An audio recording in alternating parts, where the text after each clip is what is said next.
मेरे पास जो लड़का बैठा हुआ है, इसने हाल ही में 2 गवर्नमेंट एग्ज़ाम को क्लियर कर लिया है और आगे की तैयारी कैसे करे, इन्हीं सब चीज़ों को लेकर मुझसे बात करने के लिए आया था।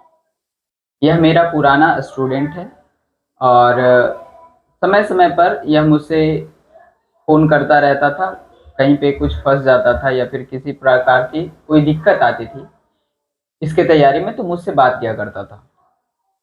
तो मुझसे जब मिलने के लिए आया, रिज़ल्ट हुआ तो मुझसे मिलने के लिए आया, तो मैंने सोचा क्यों ना एक वीडियो बना लिया जाए जिससे कि इसके जूनियर बच्चे जो इससे जूनियर बच्चे हैं, उनको कुछ सीख मिले कि आखिर गवर्नमेंट जॉब की तैयारी कैसे होती है, गवर्नमेंट जॉब की तैयारी के लिए क्या-क्या चीज़ें पढ़नी पड़ती है, कैसे-कैसे रोड मैप, क्या-क्या स्ट्रैटेजीज़ बनाए जाते हैं, कितने घंटे पढ़ने पड़ते हैं, सारी चीज़ों पे हम बात करेंगे। सबसे पहले हम विवेक कांग्रेचुलेशन करते हैं कि यहाँ तक तुम पहुँचे। Thank you sir. विवेक, तुम मुझे सारी चीज़ों को बताओ कि एग्ज़ाम कैसे होता है, क्या-क्या होता है। एक-एक चीज़ को पूरे वास्तविकता के साथ बिना उस पे क्या है कि उसको बिना ग्लोरीफाई किए हुए, ये ऐसा नहीं है कि महान बनने के चक्कर में क्या कर दो कि तुम उस पे ऐसा दिखा दो कि हम ऐसे किए वैसे किए। नहीं, जो वास्तविकता है, तुमने जो-जो चीज़ को जिया है, कैसे तुम रूम में रहते थे, पढ़ने का तरीका क्या था, नोट्स कैसे बनाते थे, क्या-क्या चीज़ें पढ़ते थे और कौन से क्लास से तैयारी करते थे और कहाँ से तुमने तैयारी शुरू किया। क्योंकि गवर्नमेंट जॉब में रिज़ल्ट होना सबकी बस की बात नहीं है।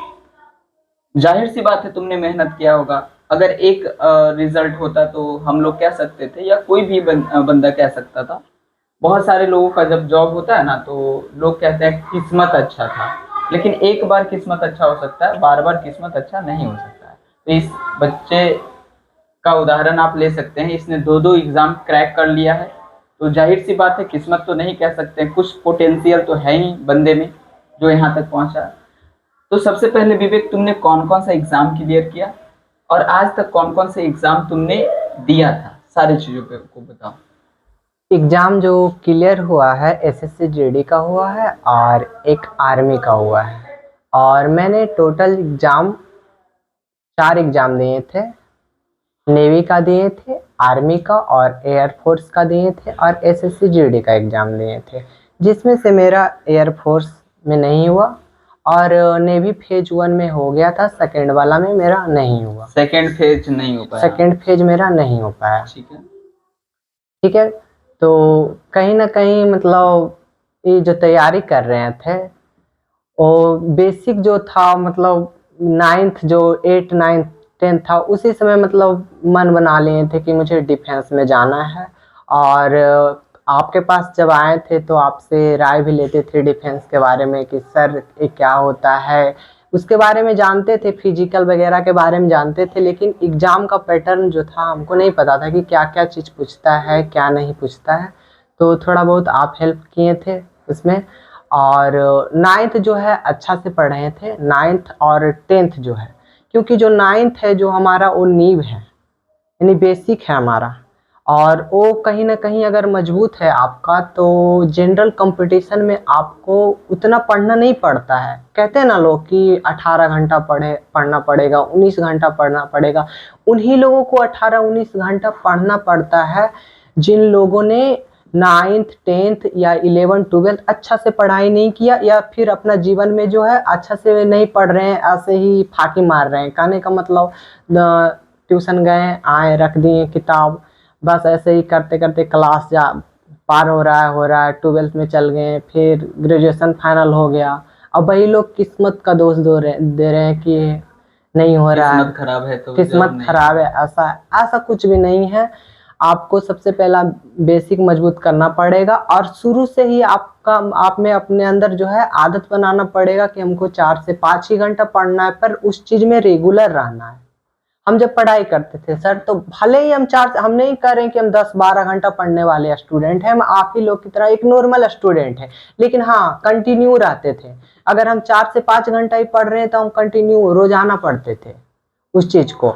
और जब 9th 10th में गए थे, 10th से पास किए, उसके बाद हमने साइंस लिया था और साइंस में मैथ्स मतलब मेरा मेन सब्जेक्ट था मैथ। ठीक है, उसके बाद हमने 11th जो है अच्छा से पढ़ाई किया था। उसके बाद 12th में जाने के बाद मेरा एज जो है 18 साल पूर गया था 12th में। तो उसमें क्या होता है ना, अपेयरिंग का एक ठो आता है, एनडीए आप अपेयरिंग में दे सकते हैं, और जितना भी डिफेंस का एग्जाम है ना, एयरफोर्स, नेवी, आर्मी, ये सब ऑप्शन देता है अपेयरिंग। अपेयरिंग का आने का मतलब, अगर आपके पास जैसे कि कोई एग्जाम देता है, ठीक है, तो उसके पास तुरंत नहीं आता है मार्कशीट। मार्कशीट आने में 4 से 5 महीने लग जाते हैं, ठीक है। तो मेरे पास 4 से 5 महीने बाद मार्कशीट आना था। अपेयरिंग का ऑप्शन था, तो मैंने अपेयरिंग में भर दिया था। आर्मी का भी भरा था और नेवी का भी। और एसएससी जीडी चूंकि वो तो 10th लेवल के बेसिस पे, तो मैंने 10th लेवल के बेसिस पे मैंने भरा था, और एयरफोर्स का भी भरा था। यानी कि एसएससी जीडी जो है 10th आपने अच्छे से पढ़ा होगा तो, हाँ है ना? हाँ, उसमें कांस्टेबल का जो पद होता है, और मेन है जो हिंदी होता है, हिंदी व्याकरण। जीडी में कौन से पद के लिए? जैसे कि एसएससी जीडी जो होता है 160 नंबर की एग्जाम होती है। उसमें 4 सब्जेक्ट रहती है। पहला रीजनिंग रहती है, उसमें दूसरा नंबर पे या तो हिंदी चूज कर सकते हैं, या तो इंग्लिश चूज कर सकते हैं। फिर मैथ्स रहती है, और उसके बाद जीके जीएस रहती है। टोटल रहती है प्रत्येक जो सब्जेक्ट है 20-20 क्वेश्चन के रहती है, और प्रत्येक क्वेश्चन 2 मार्क्स की रहती है सर। 2 मार्क्स के और निगेटिव मार्किंग भी रहती है, 0.25 निगेटिव मार्किंग रहती है यानी सर। कि 0.25 का निगेटिव मार्किंग रहती है। मार्क्स होता है, और प्रत्येक क्वेश्चन 2 नंबर का। हाँ, प्रत्येक क्वेश्चन 2 नंबर का टोटल। एक यहाँ मैं रोकना चाहूंगा तुम्हें कि कितने लोग कहते हैं कि 11th पढ़ना कोई ज़रूरी नहीं, और बहुत सारे बच्चे 11th नहीं पढ़ते। जब इंटर में जाते हैं तो 11th कहते हैं कि इंटर जो होता है, इंटर का जो 11th होता है, 11th टाइम पास का समय होता है, पढ़ना लिखना कुछ नहीं होता है, ठीक है ना? तो 11th को ऐसे ही गुजार देते हैं, और 12th में जाते हैं तब पढ़ना शुरू करते हैं, नोट्स वगैरह बनाना शुरू करते हैं। 11th को इतने ईजीली वे में ले लेते हैं।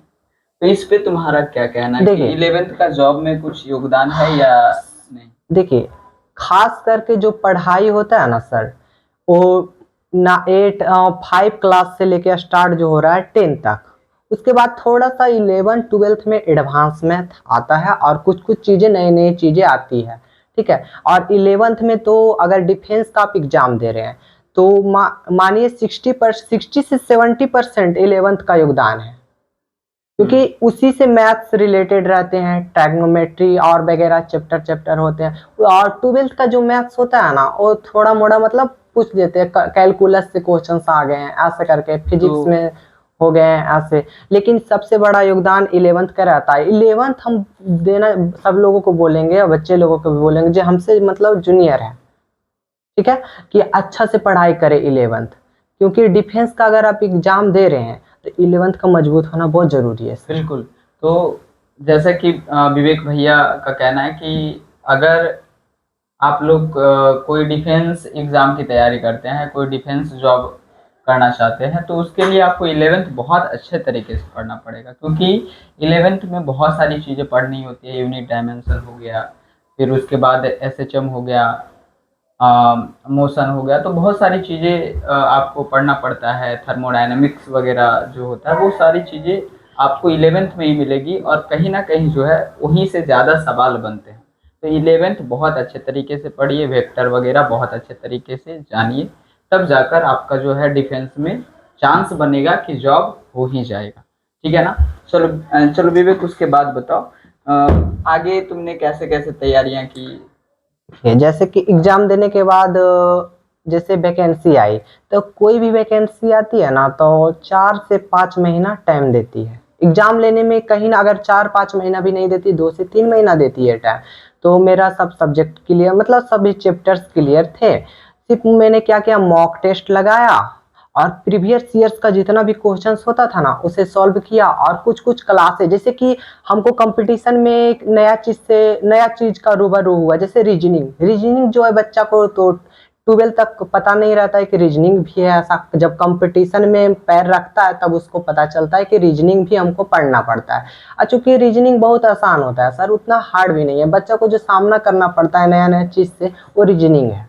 इसी वजह से हार्ड लगता है। हाँ, इसी वजह से थोड़ा सा हार्ड लगता है कि नहीं, रीजनिंग है। और रीजनिंग कोई खास डिफेंस में बोले तो कोई खास पूछता नहीं, 5 से 10 नंबर का ही पूछता है। तो एक चीज और बताओ विवेक कि कितने लोग, जैसे कि बहुत सारे लोग जो हैं जो तैयारी कर रहे होते हैं, आजकल के जो जेनजीज हैं, मतलब जो जनरेशन जी का जो बच्चे हैं, वो कहने का मतलब जो है क्या है, अच्छा, जो जनरेशन जी के बच्चे हैं, ठीक है ना, तो वो सब क्या करते हैं कि वो फ़ोन चलाते रहते हैं हमेशा, बात करते रहते हैं, उनकी गर्लफ्रेंड भी होती है। तो क्या एक स्टूडेंट को गर्लफ्रेंड रखना चाहिए या नहीं रखना चाहिए? देखिए, अगर बात रही गर्लफ्रेंड का, और तुम्हारी कोई गर्लफ्रेंड है कि नहीं है? देखिए अगर बात रही गर्लफ्रेंड का, तो सबसे पहले आप अपना बैकग्राउंड देखिए, आप किस मतलब कहाँ से आप जा रहे हैं, किस चीज। अगर आपका बैकग्राउंड अच्छा है, फिर तो आप गवर्नमेंट जॉब के लिए नहीं सोचेंगे, इतना मैं बोल, बिल्कुल, बिल्कुल। कोई भी नहीं सोचेगा। एक मिडिल क्लास से फैमिली जाएगा जॉब के लिए। अगर आप गर्लफ्रेंड रखते हैं, अगर गर्लफ्रेंड में आप गर्लफ्रेंड कोई मतलब रखता है, ऐसा आज का ट्रेंड चला हुआ है कि बहुत गर्लफ्रेंड, बहुत ज्यादा ट्रेंड चला हुआ है छोटे छोटे बच्चे रखने लगे हैं, हाँ 8, 9, 10th के बच्चे रखने लगे हैं। सोचिए, इसका सबसे पहला जो असर है मानसिकता पर पड़ेगा। ठीक है, अब मैं तो बोलूंगा मिडिल क्लास का जो बच्चा है, जो एक डिफेंस में जाने का सपना रखता है, गवर्नमेंट, और रखना भी चाहिए क्योंकि उसका जो घर का बैकग्राउंड है, ठीक है, और जॉब लगने के बाद शायद माता पिता को खुशी भी होगी कि नहीं बच्चा को हम पढ़ा रहे हैं, पैसा लगाए हैं और सही जगह, मतलब पैसा लगाए कुछ करेगा तो उन्हें लगेगा मैंने सही जगह इन्वेस्ट किया, मेरे बच्चे ने इस चीज को करके दिखाया है। ठीक है, अगर बच्चा गर्लफ्रेंड रखता है, उसमें उलझ जाएगा, 1 से 2 घंटा 3 घंटा मतलब उसी में उलझ जाएगा। अगर कुछ होगा डिप्रेशन शिकार वगैरह वगैरह, कम उम्र में डिप्रेशन का शिकार अब आजकल बच्चे लोग हो रहे हैं, बड़े को तो छोड़िए, यही सब कारण से। तो कहने का मेरा मतलब है, अगर आप स्टूडेंट हैं और आप एक मिडिल क्लास फैमिली से बिलोंग करते हैं, देखिए आपका, कहा जाता है, अगर मैं आपको कहूँ कि आप गरीब हैं और इसकी मैं परिभाषा दूं, तो सबसे पहले गरीब होने का सबसे पहला परिभाषा क्या है ना, कि आप वहीं पे गरीब साबित हो जाते हैं जब आप बिहार बोर्ड के स्टूडेंट हैं। अगर आप बिहार बोर्ड के स्टूडेंट हैं मतलब आप गरीब हैं, तभी आप बिहार बोर्ड में हैं। अदरवाइज आप कोई अच्छे स्कूल में पढ़ रहे होते, आप दिल्ली, मुंबई, कोटा या फिर कैलिफोर्निया, स्विट्जरलैंड या फिर बड़े बड़े कंट्री में, यूएसए वगैरह में पढ़ रहे होते हैं। लेकिन कहने का मेरा मतलब है कि अगर आप एक मिडिल क्लास फैमिली से बिलोंग करते हैं, आप एक ऐसे परिवार से बिलोंग करते हैं जो कि मिडिल क्लास है, ठीक है ना, जहाँ पे रोजमर्रा के जीवन में कुछ कमाई होती है, उसी को खाना पीना होता है, ठीक है ना, तो सारी चीज़ों को मतलब कि देखते हुए आपको जो चीज़ें डिस्ट्रैक्ट कर सकती है उन सभी चीज़ों से दूर रहना सबसे बड़ी मतलब कि बात है, ठीक है ना। और बात लोग कर लेते हैं कि भाई हमको कोई फ़र्क नहीं पड़ता है, लेकिन फ़र्क पड़ता है कहीं ना कहीं। अगर आप समय कहीं दे रहे हैं, अगर उसी समय का यूज़ आप अपनी पढ़ाई में करें, आप अपने करियर को बनाने में करें, तो कहीं ना कहीं वो चीज़ें बहुत अच्छी होगी और बहुत अच्छी जाएगी, ठीक है ना। अच्छा, जो क्लास बच्चे आते हैं पढ़ने के लिए, जैसे अभी कुछ बच्चे ऐसे हैं जो 10th की तैयारी कर रहे हैं, एग्ज़ाम है 2026 में, उन बच्चों का एग्ज़ाम है। तो कितने लोगों को लगता है कि मतलब बहुत ज़्यादा मार्क्स आएगा, तभी हम अच्छे हैं, अगर मार्क्स कम गया तो हमारा कोई वजूद नहीं रह जाएगा, ठीक है ना। यानी कि मार्क्स का बहुत ज़्यादा वैल्यू देते हैं, ठीक है। तो क्या कोई भी जॉब में मार्क्स का अहमियत होता है कि नहीं होता है? देखिए, मैक्सिमम मार्क्स कोई बोलेगा 80% है, 90% है तभी जॉब में जा सकते हैं, ऐसा कुछ भी नहीं है। 60 से 70% नंबर वाला भी जा सकता है। और कहने का मतलब उसी बच्चा को नंबर्स आएंगे, उसी बच्चा को मार्क्स आएंगे जो बच्चे पढ़ने में अच्छे हैं।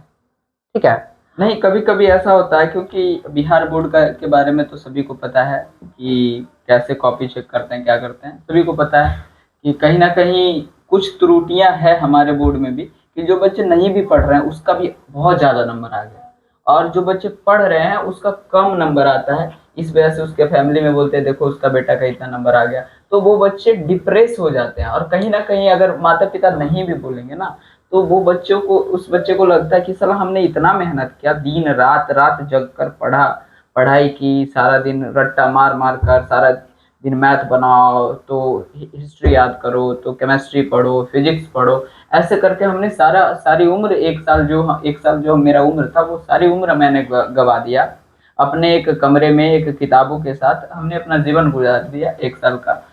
लेकिन हमसे ज्यादा नंबर जो सारा दिन घूमने वाला बच्चा था, फोन चलाने वाला बच्चा था, उसका आ गया। तो कहीं ना कहीं इसका प्रभाव पड़ता है बच्चों पे।